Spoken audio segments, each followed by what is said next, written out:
Hello friends स्वागत करुच्ची मु आपण मानकु ओलीवुड मस्ती रे आपण माने जदि आम चैनल रे नुआ हेतिबे ताहले आम ओलीवुड मस्ती को लाइक करंतु सब्सक्राइब करंतु और बहुत सारा शेयर करंतु।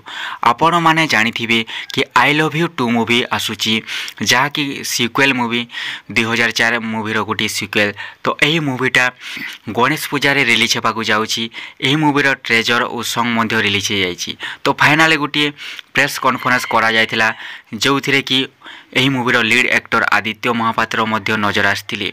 तो फ्रेंड्स माने आपण माने जानिथिबे एही मूवी रे गोटे नया चेहरा को आपण माने देखिबाकू पाइबे जहांको नाम हैला आदित्य महापात्र। तांकू एही इंटरव्यू रे पचरा जायतिला कि कोन अनुभव महांती को विषय रे पचरा जायतिला। तो आदित्य महापात्र एही कथार उत्तर रखिथिले अनुभव महांती को भलिया मु हेई परिबे नाही, से होचंती ओलीवुड रो गोटे बहुत बड़ मेगा स्टार, तांको भलिया हेबाकू मते बहुत समय लागे बोली से कहिथिले। आपण माने जानिथिबे अनुभव महांती मध्य गोटे नया चेहरा थिले जहांको बसंत नायक डेब्यू कराइथिले आई लव मूवी रे, जो मूवीटा ओलीवुड ब्लॉकबस्टर बा माइलस्टोन क्रिएट करिछि। सेही परि आई लव यू 2 मूवी रे आदित्य महापात्र गोटे नया चेहरा देखिबाकू मिलिबो एही मूवी रे। तो एही मूवीटा गणेश पूजा अवसर रे रिलीज हेबो। तो एही मूवी रे टुटू नायक लॉन्च करछन्ती आ गोटे नया चेहरा। देखा जाऊ कि आदित्य महापात्र किभली भाबरे एही मूवी रे एक्टिंग करिछन्ती।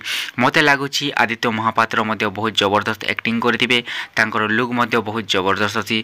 तो एही मूवीटा देखिबाकू हेले आपण मानकू वेट करबाकू पड़िबो गणेश पूजा पर्यंत। गणेश पूजा रे आई लव यू 2 मूवीटा रिलीज हेबो। आम ओलीवुड मस्ती टीम तरफ आई लव यू 2 मूवी रो all star cast all team को बहुत बहुत शुभेच्छा। आपणकर movie super duper hit box office रे जेभली भाव में I love you movie record करथिला से भरी आई लव यू 2 मध्य रेकर्ड करू। तो थैंक यू फ्रेंड्स, ओलीवुड मस्ती रे लाइक करंतु सब्सक्राइब करंतु आम ओलीवुड मस्ती चैनल को। Thank you friends.